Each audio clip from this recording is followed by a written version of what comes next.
Here's Ogeron speaking immediately after the game about just the day. Being a head coach, stuff's going to happen. You don't know when it's going to happen. You got to be prepared. But you know what? When you have great people around you, it makes it a lot better. It was tough. It was tough. I didn't want the team to know. I didn't want it to affect the team, the mindset of the football team, the energy of the football team. Neither did Steve.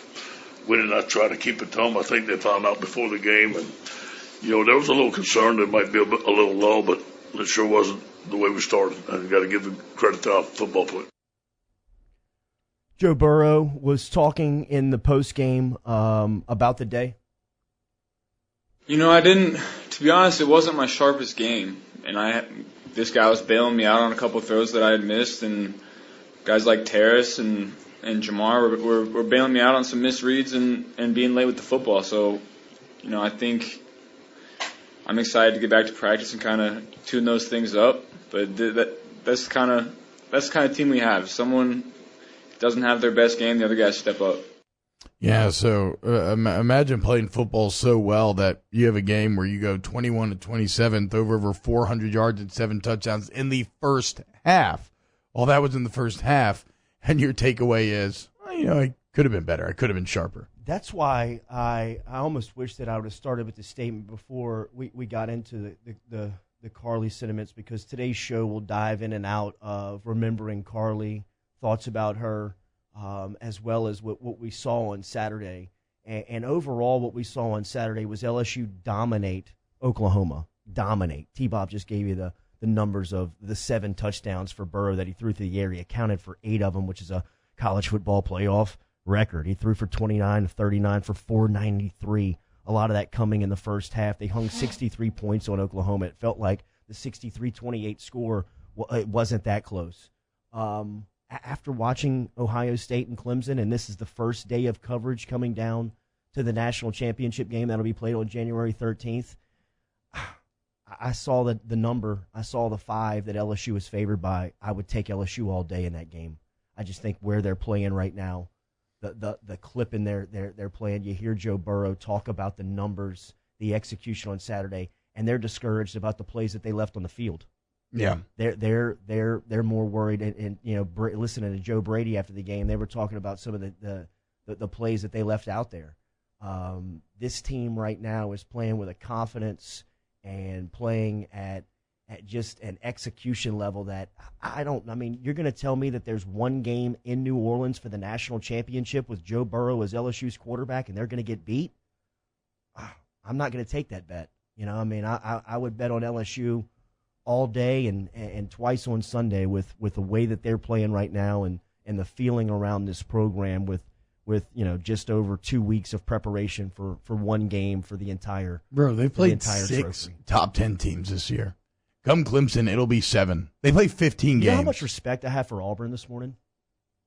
Like with what Auburn did to this offense. With what sure. Auburn was able to do against Burrow with just I know the numbers were there and he had 500 yards and all that stuff, but hold him to 23 points. Was it 23-20 was the final? Yeah. They played great situational football. Amazing. Because seeing this offense and the way that they execute and just the rate at which they're playing, come on down, Clemson.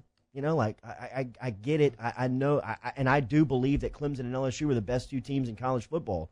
But that offense, we said it pre-Alabama. They could have hung 100 on Oklahoma if they'd have kept Burrow in the game and kept their foot on the gas.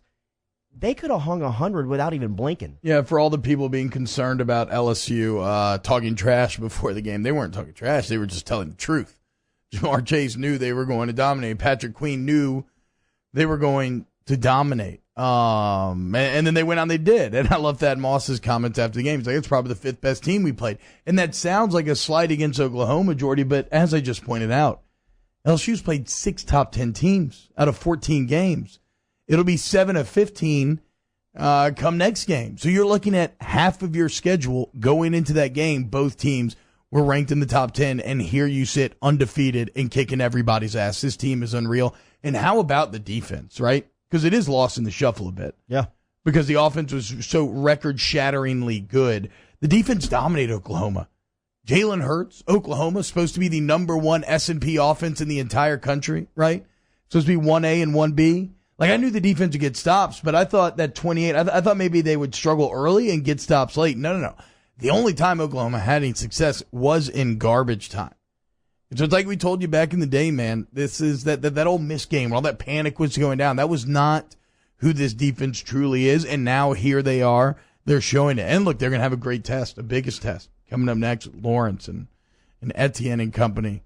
But they're up for it. Like, why would you not?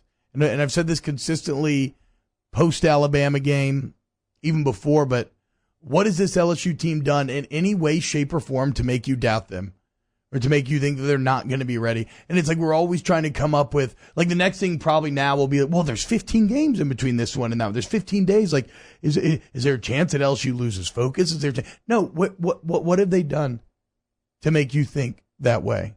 This is a team that everything they've met with, they've overcome. And so, yeah, I'm riding with the LSU Tigers, obviously, over the Clemson Tigers. Kaylee Hartung next.